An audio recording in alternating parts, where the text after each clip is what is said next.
Hey, welcome everyone to this new interview for the French Throwdown 2026 edition, the one of the European semi-final to go to the CrossFit Games. A new interview, new guest. Today I'm lucky enough to be welcoming Lucy Mcgonigle, one of the, how can I say that? Um, yeah, one of the new rising star in the European CrossFit. Lucy, how are you doing? I'm doing really good. How are you? And so far so good, so good. Good. So just coaching a few classes, drinking some Fitaids between the class, and having a good time. So Nice, my life, that's good. my life is good. I would like to get the opportunity to know you a little bit more. Could you just give me like some basic information about yourself, like your age, where you come from, that kind of stuff? Yeah, well, my name's Lucy McGonigle. I'm 19, and this will be going on my 10th year doing CrossFit, which is kind of crazy now that I say out loud. I've done it over half my life, and I'm from Northern Ireland. Sweet. I think like the people in France, they really started like to know you because you've been a sensation. Okay, last year at the French Showdown, what happened to you during the edition in 2025? Yeah, so last year was my rookie year as an individual at the CrossFit Games where I qualified out of the French Throwdown. And honestly, like I've been competing in the French Throwdown since 2023. I done the 2023, 2024, and obviously last year. And yeah, it's just a great comp and I always love it. Yeah, cool. And I just would like to. I'm very curious because I work for CrossFit. I give seminars and I give the kids seminar. Okay, where we explain that. Very often like the athlete who have been able to get exposed to the methodology at an early age, maybe they're about to redefine okay what we can do in terms of human performance. You've told us that you've been doing CrossFit for 9 or 10 years. So tell me, like, how come you started so young? Like, what happened in your life? So I used to swim whenever I was younger. Swimming was my main sport, but I done hockey, athletics, a whole bunch of other sports as well. And then honestly, it just got to a point where I think I joined CrossFit to try and help improve my swimming, but then I just realized CrossFit was a lot more fun and I was a lot better at it. So I stopped swimming and like started doing CrossFit and then eventually it led to me that being my main sport, me competing in it. Okay, cool. And when you were doing swimming, so you were competing already, or you were Yes, I just was doing it for fun? I was competing in swimming, but it wasn't like super serious. I was what like 10, 11, 12, maybe, so it wasn't anything crazy. But I think it definitely gave me a good base of fitness to go into CrossFit with because swimming's like a tough sport and I fair play to all the swimmers out there because it's hard work and it's also just very boring. But yeah, I suppose it got me here now, so I'm grateful. Yeah, so you started like roughly at 11. So what was the name of your of the affiliate where you used to train when you were that young? Oh, well, I started the CrossFit gym or Yeah, the yeah. oh CrossFit yeah, Games, it yeah. was CrossFit Arts, which then moved over to become CrossFit Enable. But I now train out of CrossFit Resplendent. So yeah, Okay. it's been a good journey. And so did you meet any kind of any coach that has been I don't know inspirational for you along the way when you were young, or did you just kind of develop on your own? Well, yeah, I think one big inspiration for me from being from Ireland is Emma McQuaid. Like I always seen her compete and do well, and she was obviously from home, and I would see her at local competitions. And I mean, even to this day, she still completely annihilates me at workouts. So she's always been a good one to look up to just because she's homegrown and such a lovely person. Cool. And so I guess that coming from swimming, even if you are really young, the fact that in CrossFit everything that we do is always different must have been a positive. Is there anything that you like, or that you like and that you dislike in what we do in CrossFit? What do you prefer? What do you hate? Well, I do. There definitely do have a big dislike, which probably most people know. I don't like running. Well, I don't even not like running. I'm just not very good at it. But that's been a big work. a lot big work's been put into that this off season, so hopefully you'll be able to show that at some point. And so running, I also don't like deadlifts that much. They'd probably be my least favorite weightlifting movement. But my favorites would definitely have to be burpees or ring muscle ups, stuff like that. I love all that. Okay, so like when you can move your body through space and do Yes, complex stuff. Yeah, that's cool. it's Cool. good. And so okay, if you don't like running, I think a bunch of time at the French, you must have been pretty pissed because of the poor running. What is your worst memory with running at the French? Because we've done a few events where you had to run some decent uh, distances. the worst, the worst one I can remember was in 2024, and it was the run and clean and jerks, 5 rounds, 800-meter run, 10 clean and jerks. And I already knew going into the workout, I was a bad worker. Like I was a terrible, terrible, terrible, terrible runner back then. But I just thought, it's fine. I done pretty well in the qualifiers, so I was in the top heat, and that was my first time competing in the same heat as like Laura Horvath, Gabby, Amy Kringle, Emma McQuaid, Emma Tall. So I was kind of already a bit buzzing that I was beside these athletes. And I just remembering that I came last in that workout, like I done really badly. And I remember coming back in for my like my fourth round of clean and jerks, and Amy Kringle like lapped me. And I was like, oh, this is not good. But I mean, it's all learning and growth from there. Yes, and you're only 19 years old, so you have like a lot of room, okay, to improve. And I think like very often, like especially when you're young, you learn more from sometime like the failure than the successes. So I think it's Oh, cool. 100%. And plus we tested that workout, with the volunteers at the French. I think like that year, I think Adrian Bozeman was there, and we had to try the flow of that workout. I think the barbell that we had on the floor were lighter than the woman elite's weight, and we did only 2 rounds. And some of those volunteers were supposedly pretty fit, and we Yeah. just looked at each other like. Yeah.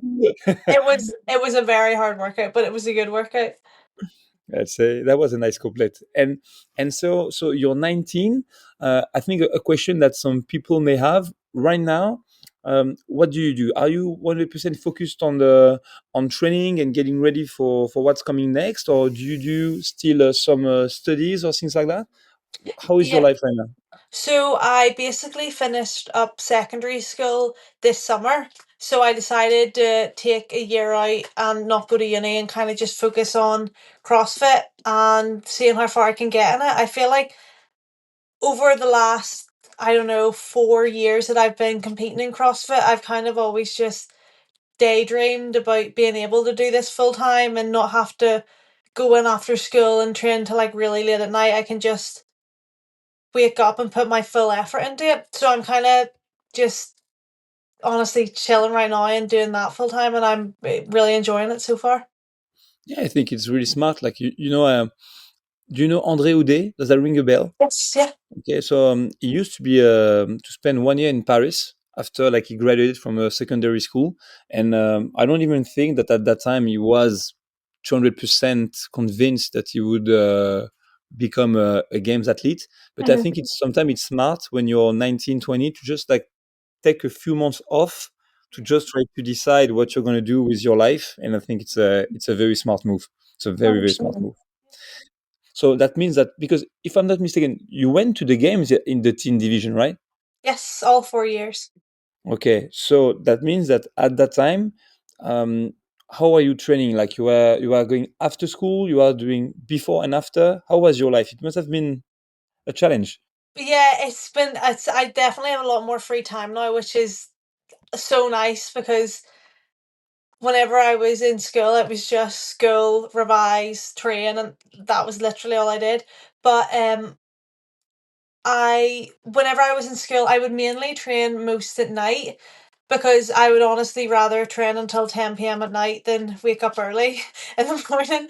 But I would, like, if I had to wake up early, then I would obviously do that. But no, majority of stuff I just trained till late at night. As soon as I got off school, straight into the gym. It was tough going, but it was good, especially on the dark, like winter nights over here in Ireland. They can get pretty miserable. But yeah, we're past that now, so that's a positive.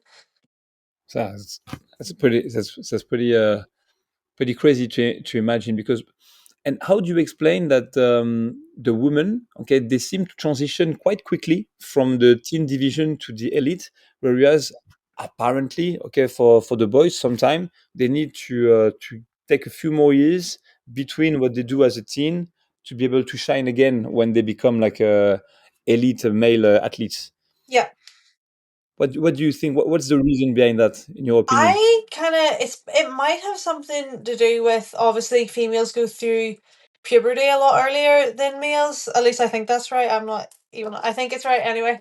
But that's probably something to do with it. And yeah, I'm honestly just not sure because it is obviously a lot more difficult and I don't think any males have transitioned straight out of the elite no straight out of the teens to the elite level males, but yeah, I'm not too sure.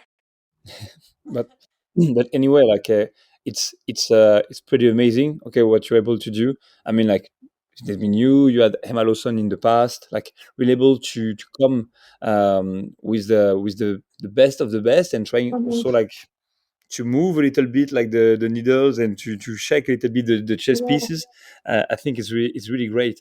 I don't know if it's still true, but I think like when I listened to your interview with Dave from this year at the games, I think you've been doing one of those interviews, and you were in Nashville at that time. Yes. Okay, are you still a proven athlete? Yeah. Yeah. 100%. Okay, cool. And so what did it change for you, like in the way you train or the way you see competing? Honestly, I think the biggest thing for me was just like obviously all the athletes were amazing to be around, and I learned so much from so many of them. But training day in and out with Tia, it was just really inspiring, and it's also good to know that that's the level that people you're trying to reach for. Because I mean, she brings 100% intensity to everything she does, and it's just trying to remember that and make sure I carry that forward in my training as well. But honestly, just the whole crew out there, it was so much fun the whole times games training, and I tell you what, I could not have done that by myself because there would have been some miserable days, but not with all the crew around us. Cool. And right now, do you have a crew of people around you when you're in Ireland, or are you pretty much a lone wolf? Um, I do a lot of training by myself, but I always will know people at the gym, whatever, and I also go down once a week to train with Emma McQuaid and a few other people, so that's pretty nice. But yeah, a lot of training by myself right now. Cool. Um, Another question, like if we go back to the French Throwdown, so as you said, like you've been there since 2023, if I'm correct, yeah, and obviously, I think like maybe one of your best memory was to be able to get the tickets to go to the CrossFit Games and starting to really chase your dreams for good. Yes. But other than that, do you have like a good memory at the French? Maybe one event that you really enjoyed? Mhm. I honestly have a lot of good memories, but I'm trying to think past this year because obviously standing and getting my games ticket is something that I don't think I'll ever forget. But I would say in 2023, whenever it was the 100-meter run into the max snatch event, I just remember it feeling electric and I had so much fun.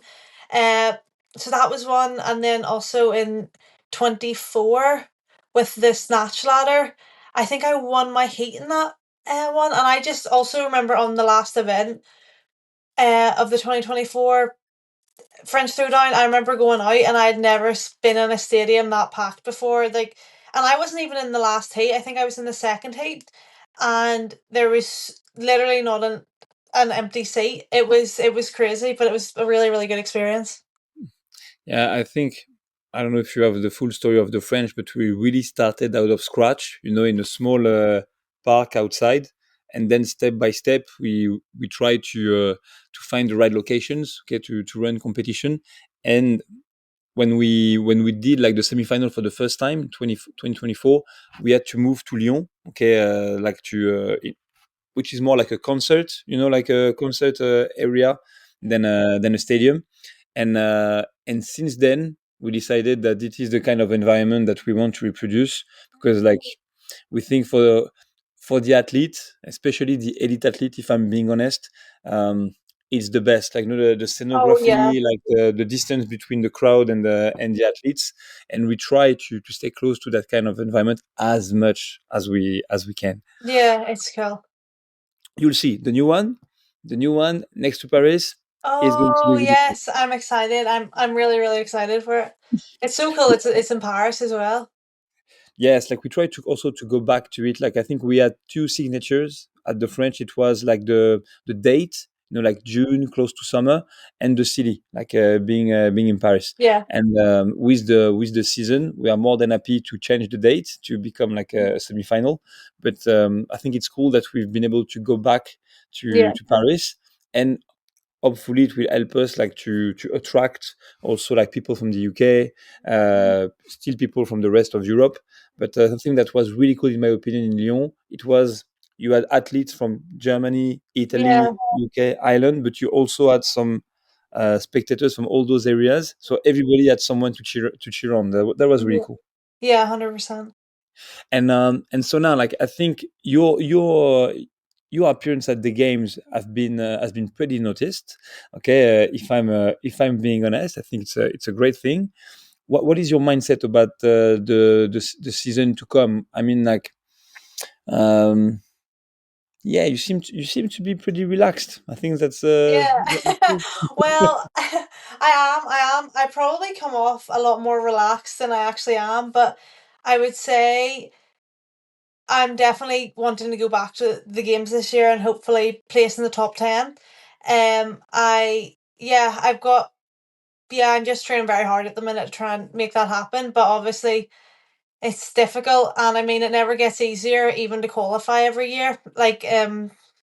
There's a lot of very, very fit European women. So yeah, it'll be exciting, but yeah, I'm just suppose all I can do now is put in as much work as I can, and hopefully it gets me there. Cool.